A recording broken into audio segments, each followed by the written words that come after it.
Hello, global audience. Welcome to the 2020 series presented by New York Film Academy. I am Liz Hinlein, creative director and filmmaker. And the 2020 series is a series of speaker conversations with creative visionaries that I just think are the bomb and that I learned so much from. And today I have one of my best friends, amazing, brilliant cinematographer, Anka Malatynska. She's been named by American Cinematographer magazine as one of the top rising stars in cinematography. I could not be more proud to present you guys to Anka. Greetings, Anka. Hi, everyone. So nice to be here. So great to see you, Liz. Thank you for having me. It's so great. And so Anka is talking to us from Nicaragua, which we are all so excited and yet jealous of. And I know Anka's traveled around the world. She's shot around the world. How has that inspired you creatively? And what have you learned as a DP by shooting in different parts of the globe? Well, you know, first of all, I would say that really, like you said, I am a global citizen. I was born in Poland. My family came to the United States when I was young, but I was also, you know, whether in my soul or genetically, I've had this huge wanderlust embedded in me. And really, you know, I was attracted to filmmaking because filmmaking is an extension of that wanderlust. Filmmaking is always a journey. Every story is a journey. Every TV show is a journey. Every commercial, everything that we do, you know, we're like a wild traveling circus that's creating, you know, these beautiful artistic human storytelling experiences. You know, and the way that travel has influenced me, I've always had a really deep curiosity about human nature, about how people live all over the world. And really, it was the camera that gave me the ability to kind of infiltrate and see, understand, and tell stories that I otherwise wouldn't be privy to, you know, and that very much started in the documentary arena for me. And then somehow, you know, the technical and the craft aspects of cinematography really took a hold of my mind and soul. And then the narrative cinematography, telling stories through light, it's like having the ability to translate what happens in a human soul through a picture. So it's another level of travel for me in a way.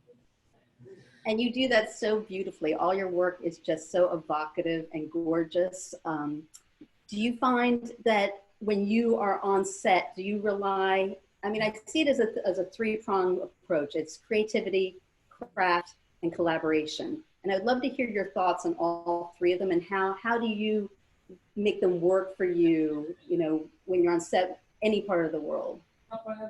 Well, you know, number one, I think that craft is the language and the languaging that we need to communicate our creativity. You know, and cinematography, it's this interesting art that's really, it's really on the intersection of magic and logic. We are actively using our intuition, our life experiences to be able to translate and photograph other people's experiences. But we can't do that if the fundamentals of the craft aren't there. You know, when we talked about, you asked me about working internationally, and you know, there is an international language of film, and it is the craft, you know, and like I said in our earlier conversations, a 10K is a 10K, whether I'm in Thailand or whether I'm in LA or whether I'm in New York, you know. So working with the tools of cinematography is a way for us to internalize that craft. And once we've internalized the craft, and it becomes almost second nature, just like forming a sentence in the English language. We don't have to break it down. We don't have to think about it. It's an intuitive process. But if you were learning English as a second language, you would have to learn the fundamentals of the grammar. It's the same thing.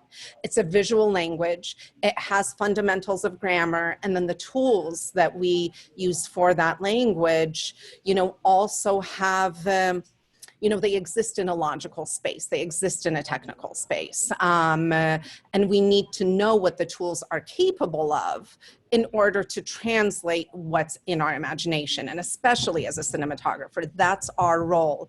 The director can have a vision and they may not know exactly how to translate that vision. And that's what's really exciting for me about being a cinematographer and about cinematography. I feel like it's being a magician. I listen to people's ideas, I read words on a page, and then I'm actually that final gatekeeper of the image that's being recorded, that translates that idea, that evokes that mood, that tells the story of that person, place, or thing. Oh, that's amazing. I totally understand. And what was like, can you remember the first film or something that made you fall in love with cinematography specifically?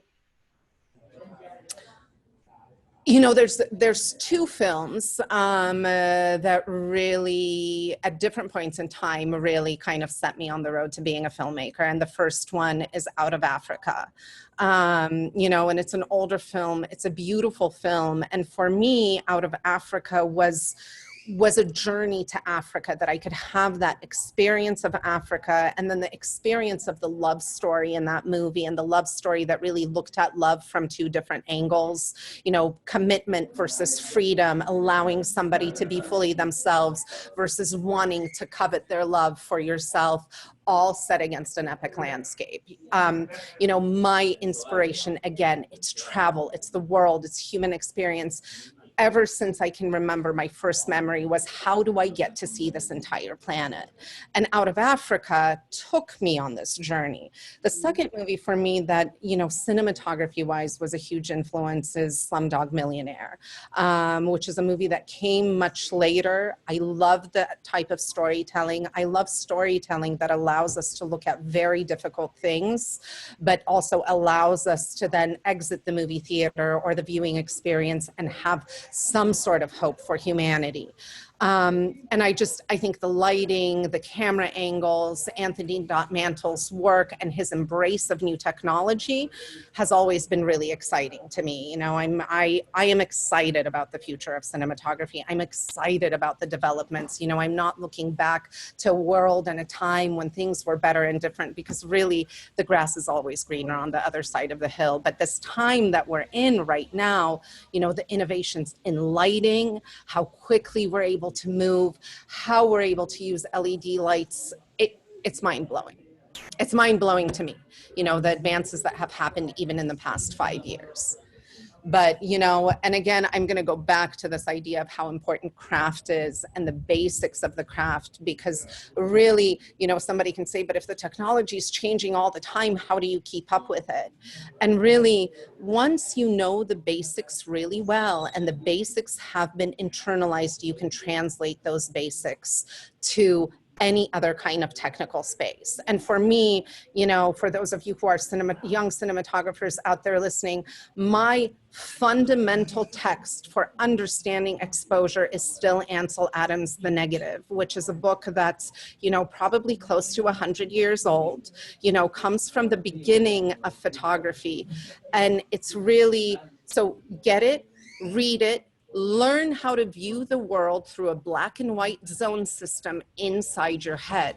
And then you can translate that zone system to any camera, any situation, and you can start to utilize exposure as art instead of exposure as, quote unquote, the correct exposure that on automatic settings your camera will tell you to do. That is such a great, I'm so happy you suggested that. I remember Anka and I went to AFI as DPs together, and I made a photocopy of the zone system, put it on my light meter. So I would have that always looking at that, so you could really look at the world, and then you can make creative choices. So how do you, now that you're really working in sort of the big league of TV and Hollywood and all that, how do you balance craft, creativity, and collaboration? Well, I feel like, again, to really emerge as an artist, you have to get to a point where the craft is internalized in your subconscious mind. And then you can be free to create. it, you know, and I remember the last show that I did, actually, somebody came to me and they said, you know, when you're on set, it just looks like you're in pure joy and pure creativity. And there is an element in my work and in how I work that when I'm on set, when I'm doing what I've been educated, trained, and have done for years, it is pure joy. Even when it's stress, it's a joy, it's creativity. But that's because the technical aspects of cinematography at this point are really, really intuitive. And that's part of, you know, again, internalizing the craft. How do you internalize the craft? You shoot, you shoot, you shoot, you shoot anything you can get your hands on. You experiment, you make up stupid rules for your movies, like I'm only gonna use one lens, and, you know, and maybe they're not stupid rules, but I also have this thing that, you know, we have to be careful of the rules that we make, especially in independent low budget filmmaking. And we have to be cognizant that the rules that we've made can actually translate within the budget that we have. You know, in a concrete example of that, I always talk about my AFI thesis, and I shot my AFI thesis the year that Children of Men came out, and it was shot on a wide angle lens. And I said, oh, I'm going to shoot my thesis completely on a wide angle lens. But the thing that I was lacking was that superb production design. We just did not have that production design. And trying to force that idea, you know, and in a way, I failed. To me, I failed at my thesis because I kept forcing that idea without being cognizant to what's actually happening in front of me, you know, which leads me to, you were asking about collaboration. And now collaboration, you know, being a cinematographer is about being a superb collaborator. Like one of my mentors, Vilma Sigmund, said, we are all kind of like painters, but we're painters whose hand is being held, whose paintbrush and hand while we're painting, it's being held by many different people, by the producers, by the showrunner, by the director, you know. And what really helps me, and what's helped me over the years in contextualizing how to be a great collaborator, is I do something now that I call deep listening, and I deeply listen to all of my collaborators. I really watch the edges of my ego and the need to speak, to just be heard, or for somebody to think I'm smart when I'm in a collaborative group process and prep. I really try to listen beyond the words that people are saying, you know, whether it's the showrunner, you know, giving an idea at the table, and then I see the producer recoiling in fear of how much that's going to cost, you know, and both of those things are informing me. And they're actually informing me of what the project needs.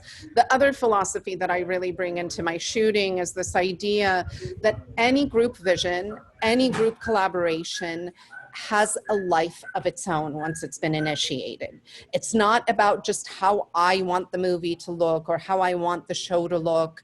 And it's not even about how the director or the showrunner or the writer or the producer, you know, there's always a head visionary.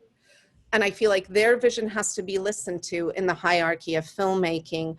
But that project will also, through basically filming, it'll tell us what it needs, you know. And an example, a concrete example of that is, you know, like I heard an interview with the producer of The Favorite, and she talked about how there was a scene that the director really wanted, a cockfighting scene in the movie, but it was illegal to film in the United States. It was illegal to film in England. And it almost became like this unsurmountable obstacle where the director was going to lose it and everybody was going to go crazy because we can't have it exactly the way we want it, even though we have the money, the time, the resources, you know. And often to me, those things that we can't have exactly the way we want, it is the project that is speaking to us, that is telling us what is like in the higher interest of the project. And they rewrote the scene as a duck race. And I guess during their Oscar run, it became one of the favorite scenes of many audience members. And, you know, and I think every production I've been a part of, there's been a moment, we lost our location, it's too cold to shoot outside with a child, what are we gonna do? Are we gonna hold on to our vision no matter what, or are we gonna listen to the project and what the project needs. Oh, yes, exactly. And that's what makes you such a masterful filmmaker, cinematographer. Talked a bunch about, or you've mentioned having mentors and mentorship. And I would love to hear how you created these relationships with people, and how did that affect you, your career, your confidence? Well, I think, again, this is where cinematography kind of aligns itself under the idea of a craft and not just an art.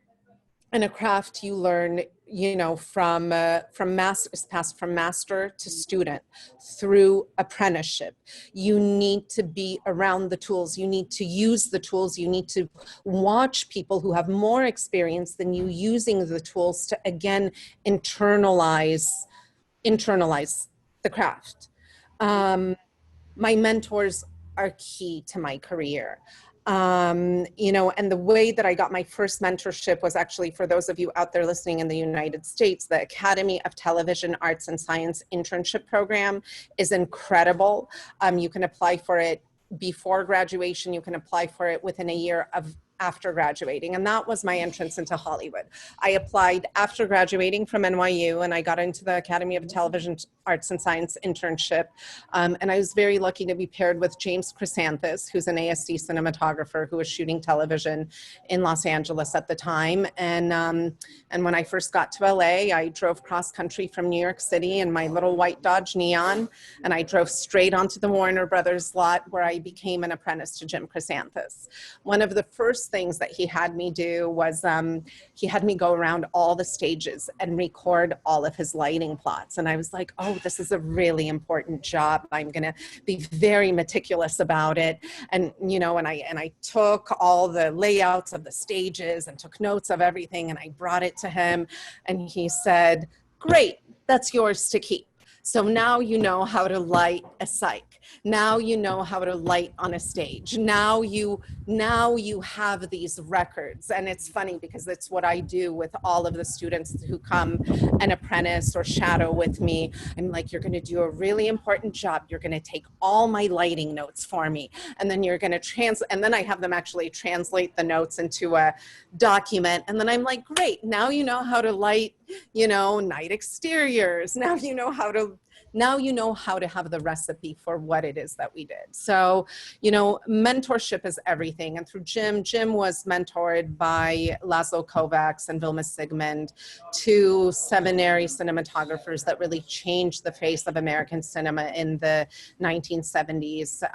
Vilma Sigmund shot Close Encounters of the Third Kind. I mean, they've really been responsible for how we imagine a lot of the way we imagine the world through the lens of a film. And when I graduated from AFI, Jim had me shoot his directorial debut, which was a documentary about Laszlo Kovacs and Vilma Sigmund. And I got to sit in a room and shoot interviews with, some of the top cinematographers at the time, not to mention spending that time with Laszlo and Vilmas. And it's an incredible learning experience. Where mentors come into play also is, it's having the ability to text someone who has more technical expertise than you. Okay, I just got to my location. It's 5 o'clock in the morning. And the producer just told me that all of the plans that I made to light from above, we can't do. And we're shooting a party. What am I going to do? I am out of ideas. I'm freaking out. I'm going to text one of my mentors. This really happened. Texted Jim 5 o'clock in the morning. He was somewhere in the world, and said, put the light units on the floor and hide them with the extras. Exactly what I did. It worked brilliantly. So it's kind of, it's walking into the unknown, having the ability to problem solve these things. And sometimes problem solving doesn't mean that, oh, I'm going to come up with a magical solution myself. Again, it's about collaboration, communication, having the people to ask the questions, and just like my mentors mentored me, I've been very much dedicated to mentoring the next generation, both for humanitarian reasons and for selfish reasons. What I've learned is the more I share and teach, the more I become a master, because not only is the craft intuitive for me now, it is also I can speak it, I can name it, I can teach it, and therein I rise to another level of mastership. Exactly. That's so beautiful. And that's and one of the keys that we're going to go to some of the questions here, but one of the questions was, I'm paraphrasing, do I need a degree in cinematography or stuff like that? And I will start with it. No, you don't need a degree, but you do need to work in the crew, and you need to get around the languaging of, if you want to be a cinematographer, get around the languaging of cinematography, be a camera PA. You just can't read a book, look at Vimeos online, and then go out and learn. There's subtleties, not just knowing the craft, but also understanding how to communicate, like Anka does so beautifully, with people, and what she's been hitting on with the collaboration. And so what do you think about education versus real world knowledge? Well, I have to say that I both know and respect some incredible cinematographers who have had no formal education, who basically came up the apprenticeship ladder. I do think it is a harder path. You have to be incredibly self-motivated, and not only for the apprenticeship at the technical level, but you have to be willing to educate yourself as an artist, and as an artist that's a bookworm, a massive consumer of film and media, and that you educate yourself in the history of cinema. Because what happens at the higher level productions is that, kind of no matter how dumbed down the subject matter of whatever we're making may be, what I always find is the people involved in making it, we are using high level references. We are talking about the history of film. We are talking about art history. We are talking about the history of photography, and you have to know that history. You have to look at painters, paintings. So yes, you can totally become a cinematographer through apprenticeship, through working on set, through getting together with a cinematographer and saying, I will bring you coffee for the rest of your life if I can just see you on set. And it may be silly, but again, being a really kind human being that's willing to be of service actually gets you further in the film industry than anything else, especially in the United States. Agreed very much. So from Oliver Chow, working in natural environments, if the weather lighting is not what you expect, how do you cope? Do you just wait it out, or what do you do to react and adapt? Well, the last feature that I shot, Breaking Fast, we actually had this situation where we had 3 nights of night exteriors of a walk and talk between 2 characters. And those 3 nights, there was a torrential downpour in LA. No other time, just over those 3 nights that we had in our extremely tight shooting schedule.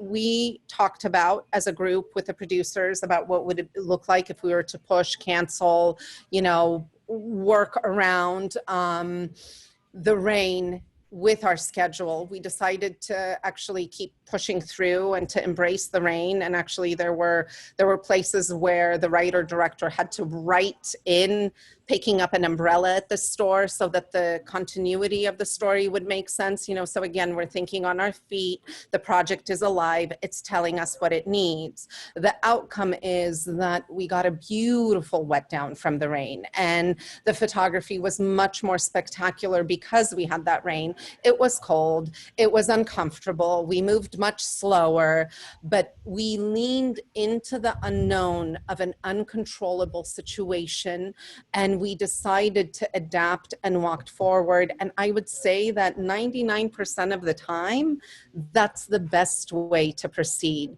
In terms of outdoors and weather, a lot of independent filmmakers also talk about having a cover set. So having something floating in your schedule and having some sort of a cover set that if you are really faced with, with natural conditions, say now there's a hurricane, but your schedule and your budget, you know, can we do that green screen work inside the garage that was MOS? Is there something that's a part of your movie that can basically be a moving cover set? But 99% of the time, embrace it, go with it, and in my experience, 99.9% of the time, it only elevates the movie. Again, this is the project telling you through ephemeral means what it needs. God's talking down to the producer. Exactly. Yeah. Next question. Does the cinematographer, when we've been talking, deal with the color correction, and how involved do you get with that? Yes, the cinematographer is an integral part of color correction, you know, although now most of the time, cinematographers don't get paid for color correction. If you're invited into color correction, especially on a television series, it's a sign of respect. It's a sign that your vision is respected. You know, there are also times where the cinematographer will be totally ousted out of color correction, you know, for whatever political reasons, schedule reasons, they couldn't be there. But it's really, again, I try to achieve a good portion of my look in camera. That was the way we were educated at AFI. You know, don't just provide a blank slate to post. You already want to push the images to look like what you want them to look like. You know, and of course we do that through LUTs and through viewing through LUTs on set while we're recording log. So really anybody can turn that color into any color later on. But there's already a direction. There's already an imprint, you know, and again, as a collaborator in color correction, like I'm actually engaging and we're trying to figure out a remote workflow for a color correction that I'm doing for a television series. You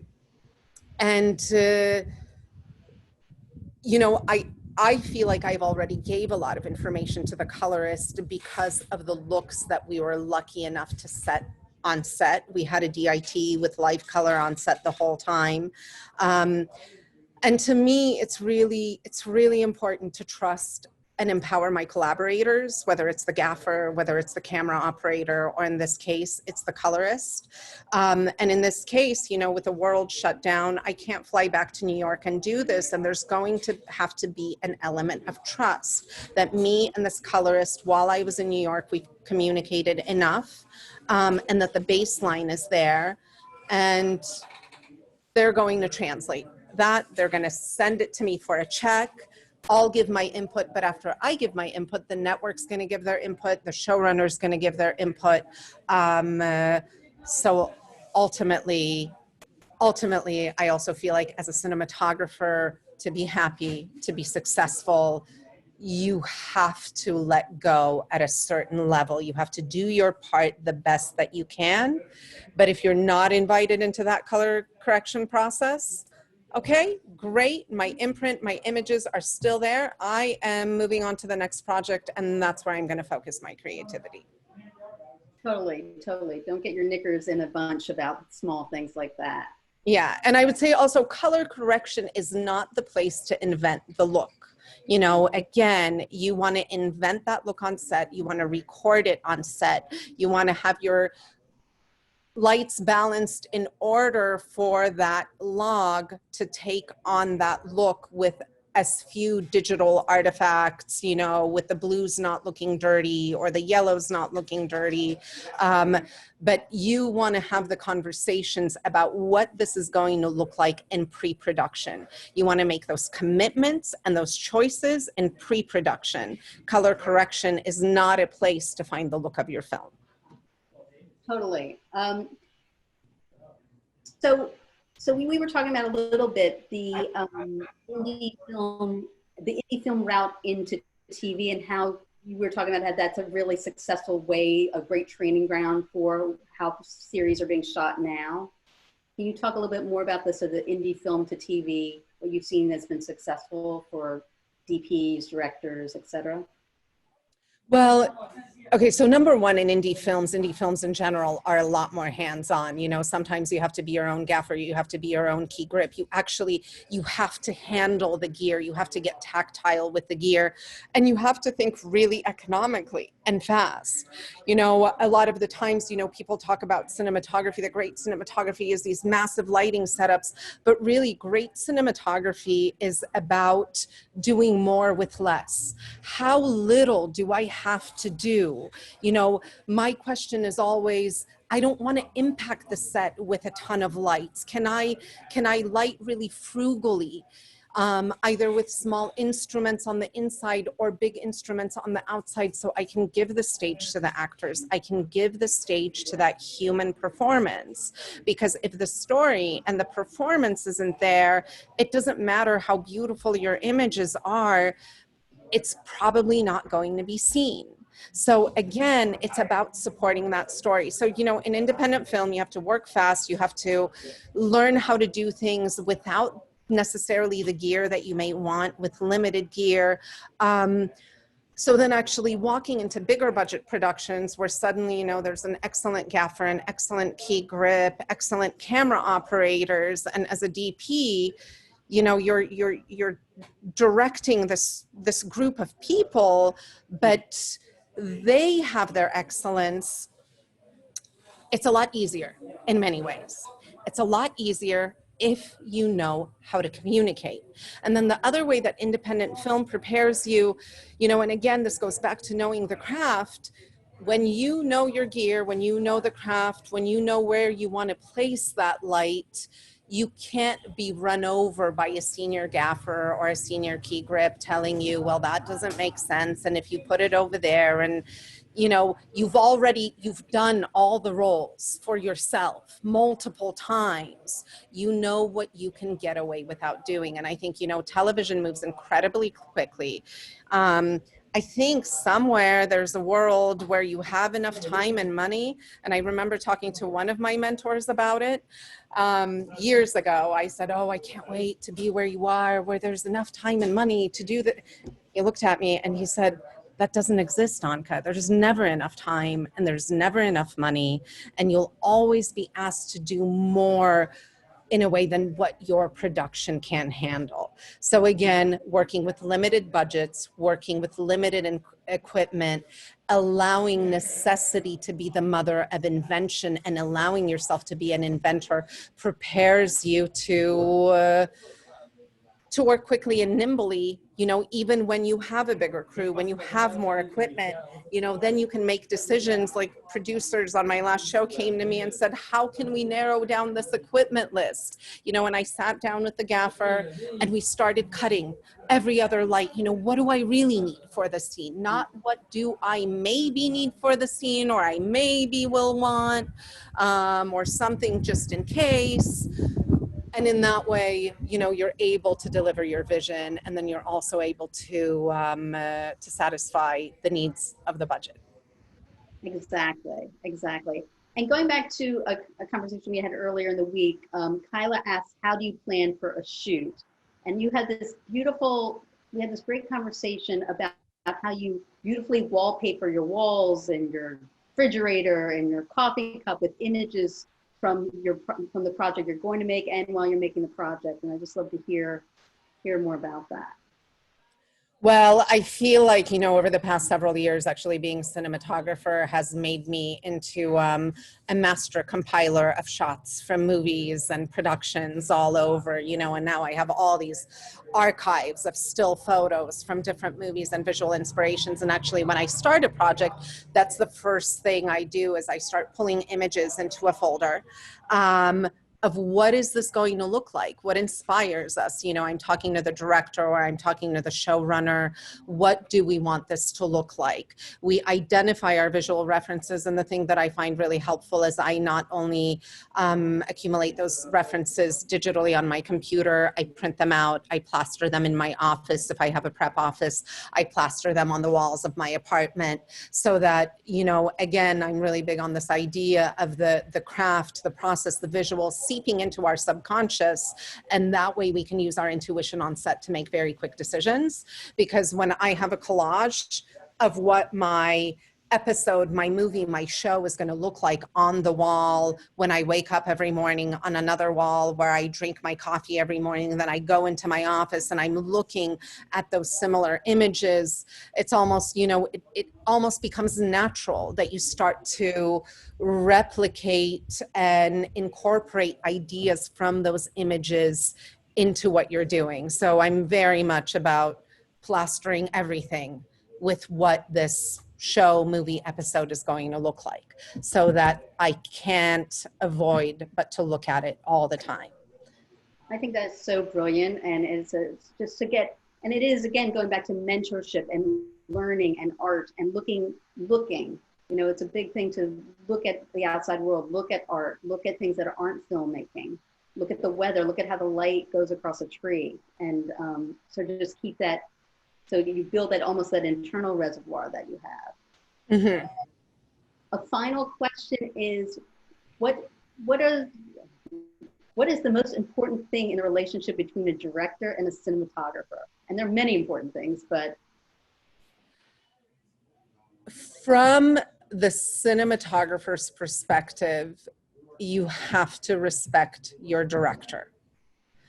And sometimes, you know, and especially in TV and in the working world, which is different from the indie world and the student world, where you get to choose your collaborators a lot of the time. You know, when I go to work, sometimes I don't get to choose my collaborators, and especially in television, and I work with the director that the network wants me to work with. And you can't be negative towards your director. And if your director doesn't share exactly your language, you know, or you find yourself judging them or their skill set, dig deeper. Look at their work, look at their visual references. You have to respect their vision. If you do not respect their vision and their voice, it's going to be a shit show and it's going to fall apart. And the only person that you can blame for that at that point is yourself. You know, you have to, you know, any kind of, so I'd say the most important thing is respect.